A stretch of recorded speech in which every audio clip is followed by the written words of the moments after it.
The views and opinions expressed on this program are those of the participants and do not reflect the views of BronxNet or the program underwriters.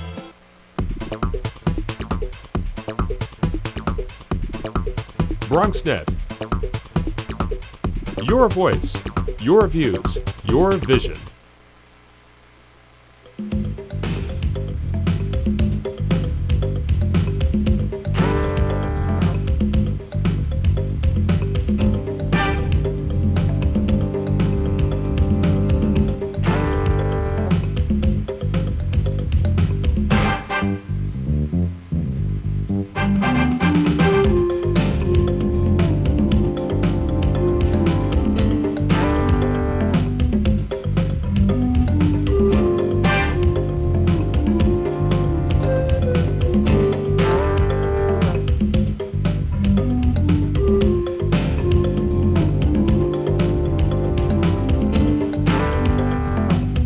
Good evening and welcome to BronxTalk. We have sent invitations to all of the candidates for mayor to appear on our program, and tonight we present our third one-on-one with a mayoral candidate.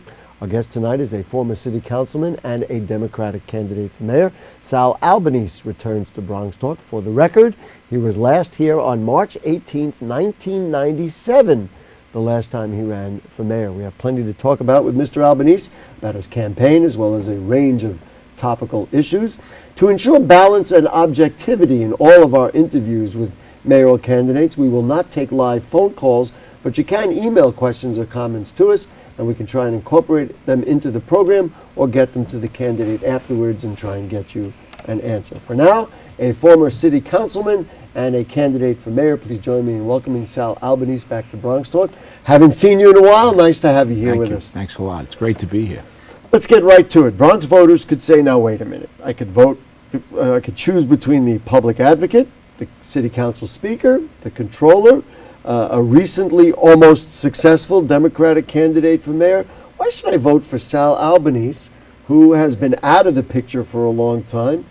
What really is this campaign about? Well, Gary, thanks for having me on. People should vote for me because I'm the only candidate in this race that's not a career politician, have a strong record of independence when I was a city council member.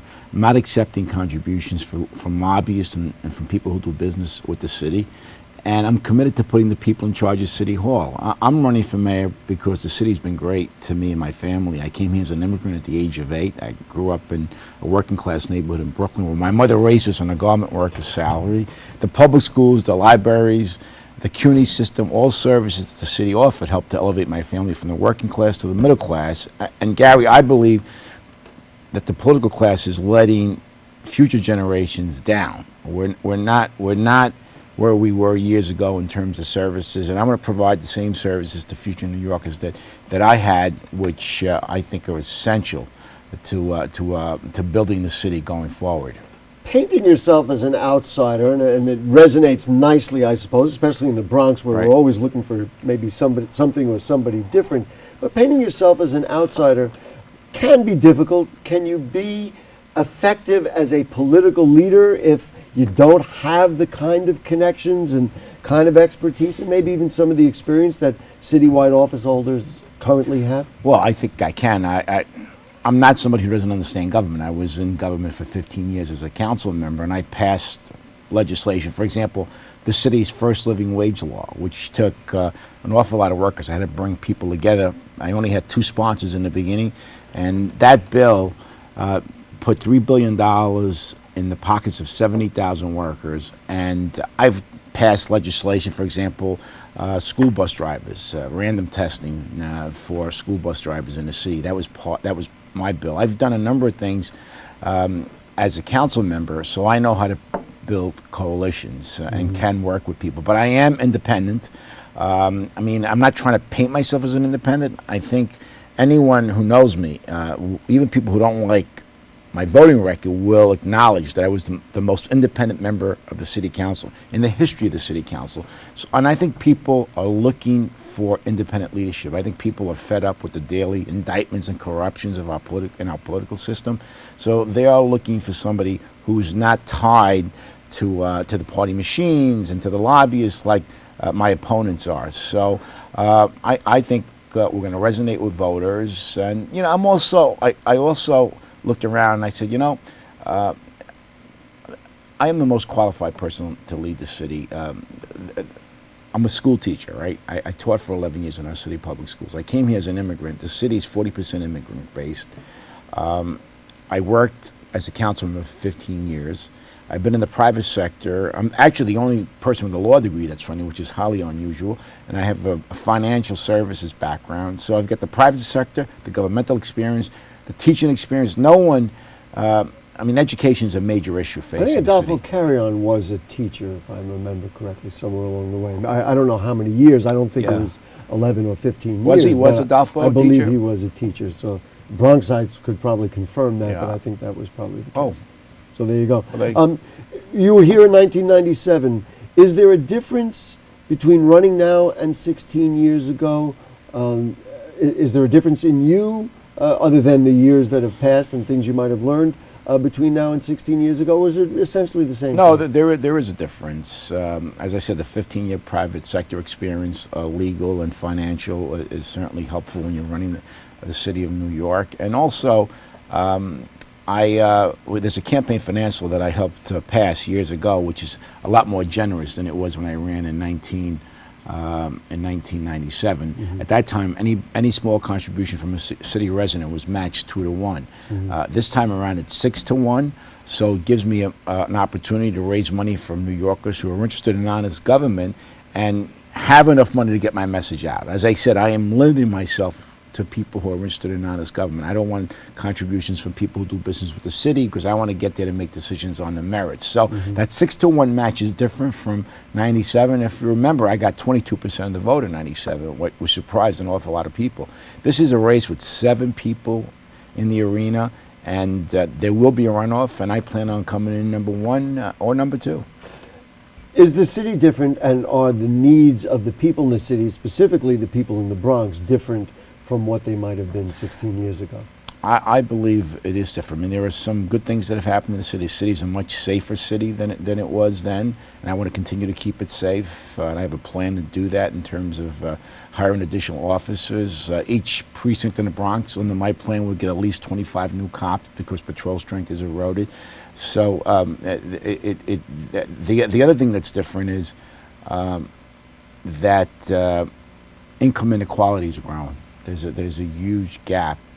People are not earning enough money to live in a city, average folks. Affordable housing has become prohibitive. So it's a less affordable city than it was for average New Yorkers. So we have to address that. We need to build more affordable housing. We have to create more living wage jobs, because otherwise we're going to have a two-tiered city. You know, a small group of very wealthy people, and the I rest. think many people in the Bronx believe we already have a Well, two-tier city, and I that's- think Freddie Ferrer very famously talked Right. about. Freddie was right. Freddie was right. And it's worse than it was in 97. I want to get one more. By the way, Freddie stole that from me.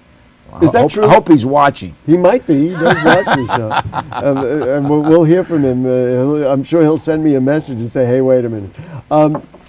I want to ask one more political question, then we'll get to some of the issues that Right. you've raised and talk about Bronx issues, which of course our Bronx voters want to know about. You have on your website, for the past year and a half, Bill de Blasio, you say, has been fleecing the taxpayers by putting his campaign operatives on the public payroll. This is a pretty serious charge. Can you back this up? How do you know that they are campaign operatives and not people who legitimately work in the office of the public advocate? Well, because you look at their resumes, they're all political operatives. I mean, they're not public policy people. They're bright young people whose entire experience has been working in campaigns. And I don't have a problem with hiring them, but put them on the campaign payroll. Don't put them on the public payroll. And he's not the only one. Today we had another press conference where Christine Quinn, we discovered she has 7 people on the payroll. How many people do you allege that de Well, Blasio had? 9 de Blasio, 7 for Quinn, and 6 for John Liu. A $1.4 million worth of jobs that they've hired over the last 18 months. These are all people with political, and we've identified the people. We've tracked where they've been before, and they all come from campaigns. and they're all now on the city payroll. And I believe they're there for political purposes. On your website, you talk about a suggestion that for 18 months prior to an election, no new hires That's or no right. new positions That's created. right. You think this would solve this problem? Absolutely. 18 months before a citywide race, there should be a ban on hiring any new people. Obviously, if you're replacing somebody that's essential to the office, you can do that. If you need a new press secretary retires, a person that is needed to make sure that the workload of the office flows properly, I don't have a problem with. But new people, not if you're running for citywide office. 18 months prior, there should be a ban because the taxpayers are getting fleeced, by the way. What are your former colleagues? Have you talked with any former colleagues about this in the city council? No, they haven't. They haven't. That's That's a highly politicized. Look, I've criticized the city council. I mean, I get along personally with a lot of the folks that are in government, but in terms of public policy, they really are not serving the taxpayers. For example, member items. I think they should be banned. Christine Quinn has been doling out those things to individual council members, and communities get shortchanged. Because somebody in the Bronx who lives in the South Bronx that represents the South Bronx doesn't get along with the speaker, should the South Bronx be shortchanged? And that's what we do. That's what they do with member items. However, and many elected officials will tell you that that's the only way I can get funding to well worth it charities or organizations, community centers, little leagues.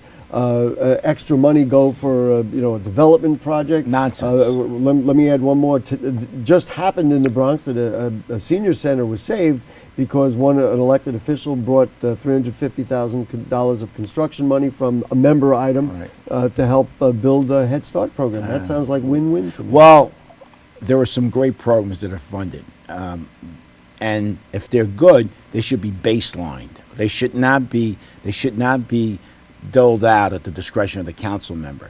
I have said or the discretion of the speaker of the council. She gives it out to the council members dole it out. And as you know, it's been a breeding ground for corruption. A lot of the indictments and convictions have resulted because of member items. I feel like I'm negotiating it, which I'm certainly not, but would you be happier with it if if the control of it was taken out of the hands of the speaker and there was a more specific way of whether it's based on need or whether it's based on population at the city council members? You would accept that? I would accept it if it was done objectively, but I would like to see good programs, and there are a lot of good programs that are funded, be baselined into the budget. There's no reason. Look, what they're doing is they're taking taxpayer money to help them get elected. That's what they're doing. This is not, and some of the council members act as if they're doing a great favor. This is money that belongs to the taxpayers. It doesn't belong to them. They're going into neighborhoods and saying, "Look what I'm giving you."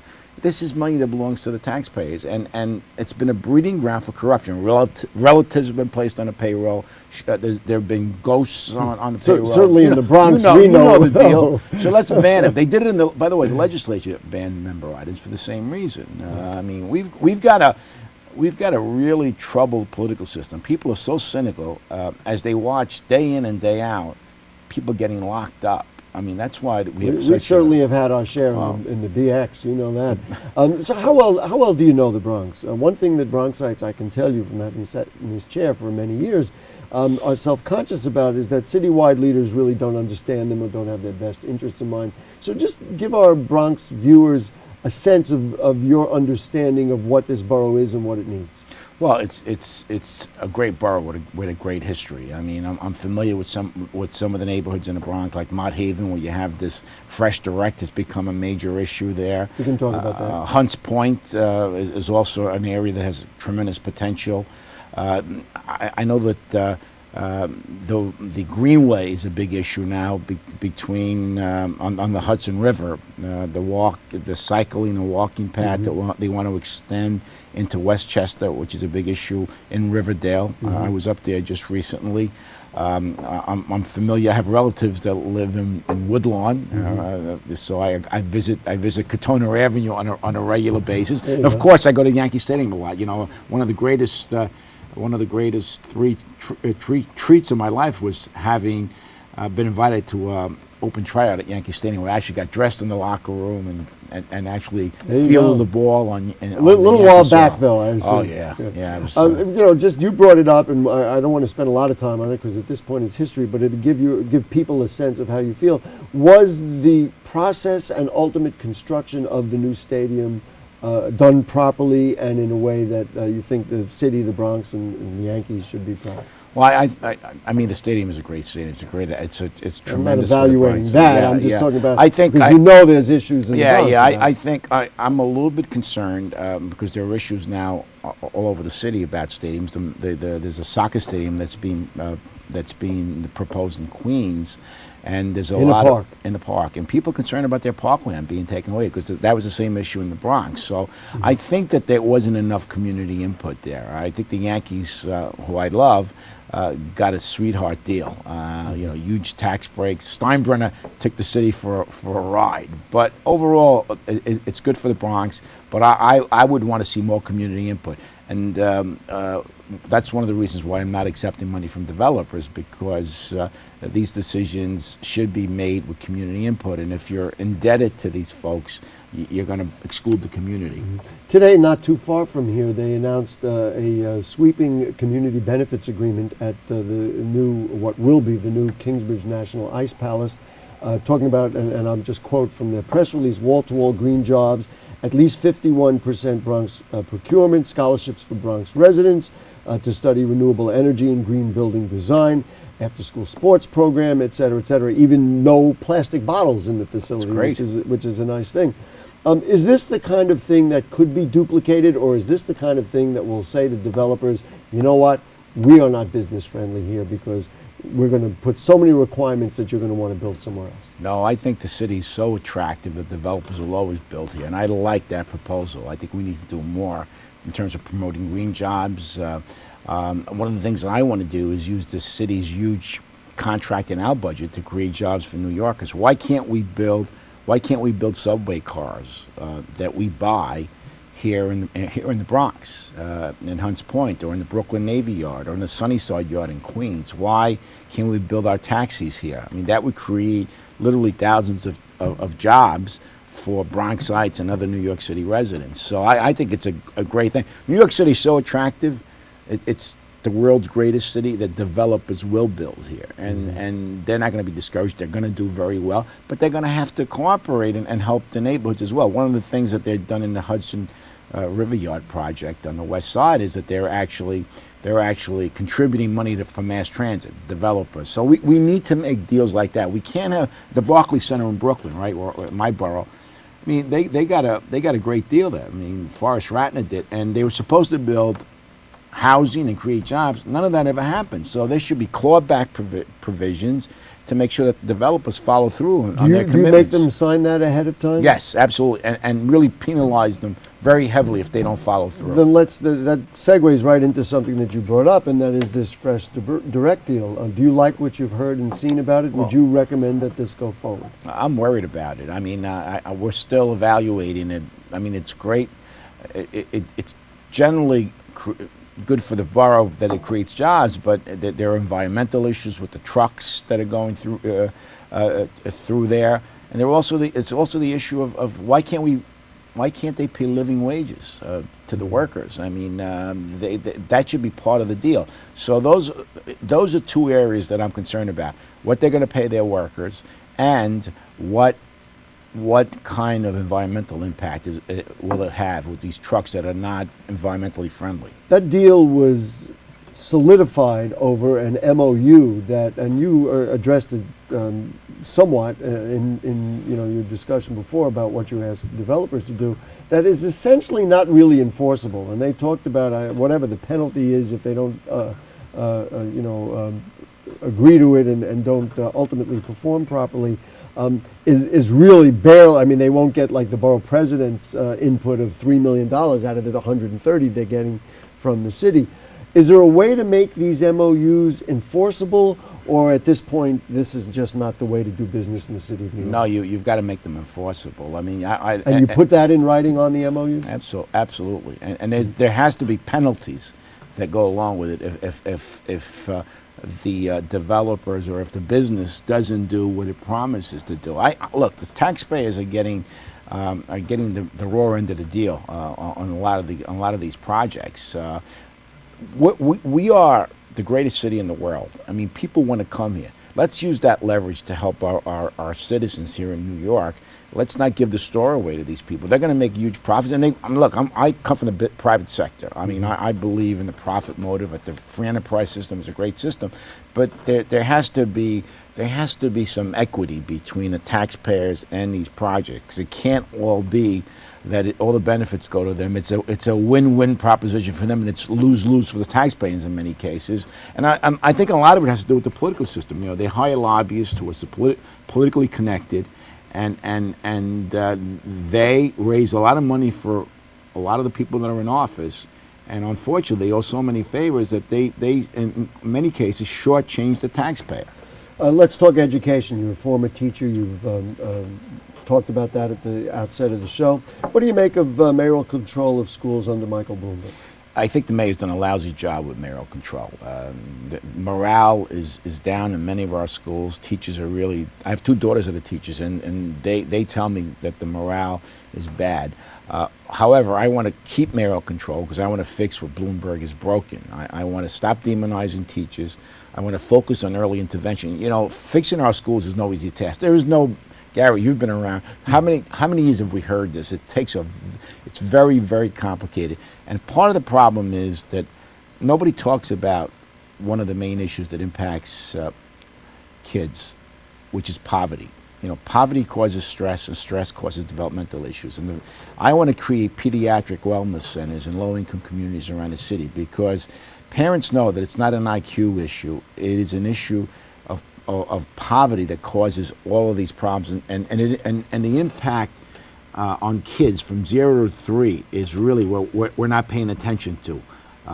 We now know that the first 3 years of a child's life are pivotal, and we need to address it. I want to focus on early intervention. You know, people like Dennis Walcott, who came out recently and said that none of the Democratic candidates understand anything about the city's education, will look at what you just said and say, you see, he's talking education, but he's talking something else. We had a plan. We looked at schools. We looked at grades. We dealt with the schools conclusively. They don't want to hear about you're going to solve poverty and so. No, I'm not going to solve poverty. I'm not going to solve poverty. I didn't say that. What I said was the poverty causes kids to come into our buildings at 4 or 5 years old, so far behind that they never catch up. I mean, and Gary, the evidence is compelling. We know now. Yeah, I'm not. I want to get back to the schools. And yeah, what I want to know part of it. All the candidates, the Democratic candidates, all answer that question the same way. They all say the same thing. We don't like what Michael Bloomberg did. I'm not going to close the schools in the same way. What's the difference between Sal Albanese's education policy versus, I can name all the other candidates. Well, my education policy is totally different than theirs. I'm going to focus on the 0 to 3 years of age. I'm going to bring all of the early intervention programs under one roof called the Department for Early Learning, because there's all these early childhood programs are split between HRA and the Department of Health. I'm going to bring them all under one umbrella so we can make it more efficient. And we're going to start working with these kids from birth in poor communities. We have teachers, doctors, and parents working together in a multidisciplinary approach. So when a kid comes into a building at 4 or 5 years of age, they're not so far behind that they'll never catch up. They wind up in special education. They wind up in our criminal justice system, and that's not being addressed. And that is one of the issues that distinguishes me from all of the other candidates, because we all agree that we need universal pre-K.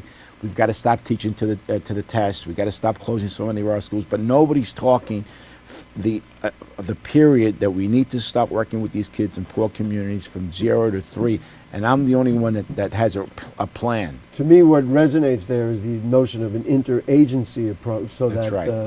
And that's where you would bring in, I guess, the wellness centers. Yeah, absolutely. And the other thing that I want to do as a former school teacher is provide a more powerful student teaching experience. When I student taught, I worked with a cooperating teacher. So teacher training is important. I don't want to spend more time. Teacher training is very important. Running out of time. Yeah. You talked about a different topic, and we don't have a lot of time, but a fairer tolling system and the tolls. Right. how would that work? I mean, we all know what it costs to go across the White Zone and the Tri-Borough. It's outrageous, by the way. It's not the Tri-Borough, by the way. So, Kennedy. but that's right. But how do you back off that and pay for that? I mean, Well, here it is. Those have been structured. Here it is.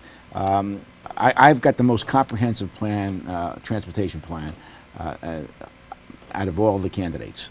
What I want to do is, with the fair tolling plan is reduce tolls on bridges where there are limited mass transit options in the area, like the Verizon or the Thrigsnag. That people have to do in order to Exactly, get because there's mass transit is really not that available or slow, what have you. And I want to add tolls to bridges where there are lots of mass transit options. For example, Brooklyn Bridge, Manhattan Bridge, Well, all there's the no East toll River on the Brooklyn crossing. Bridge. Well, we're going to add I them. see. We're going to add those tolls, and it's going to raise $1 billion in revenue. and it's then gonna- encourage people to take mass transit. Exactly. One last question, and clearly you and I could go at this We for could. a while. We could talk baseball forever. Yeah, that's another topic.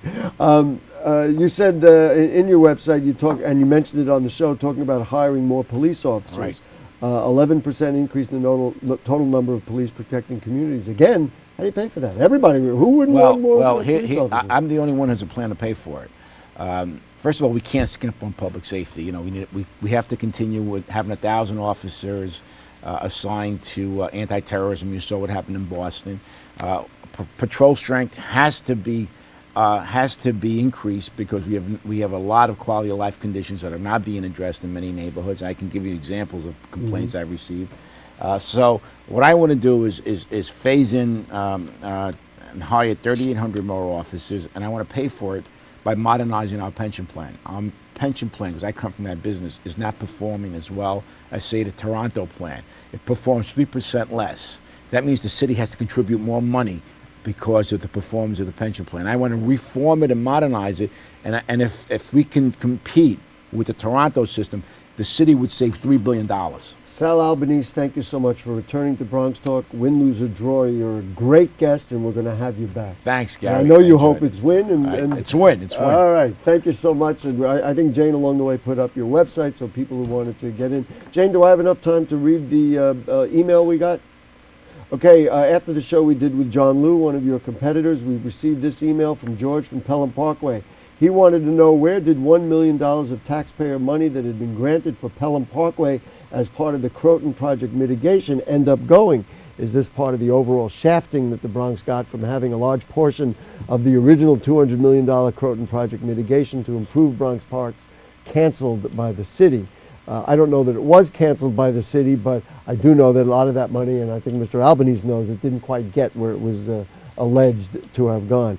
Anyway, if you do have further comments or questions, like George from Pelham Parkway, on anything you heard on tonight's show or anything going on in the Bronx, or you want to send something to Sal, you can send it to us. We'll make sure he gets it and read it on the air. You send it to bronxtalk@hotmail.com. You also make a comment on our Facebook page, and we'll read those on the air during a future edition of our program. Archives of the show are available at bronxnet.org. You click Bronx Talk on the right-hand navigation bar.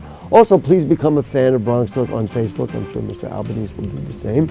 Next Monday night, Memorial Day, we'll have a great show. We will celebrate the holiday with a stirring show honoring Vietnam veterans, who many people believe have been forgotten. Something you won't want to miss. Bronx Talk, of course, Monday nights at 9 o'clock. Thanks to Jane, our producer. Director is Shirley. Studio coordinator is Dina. And to you, see you next week. Good night.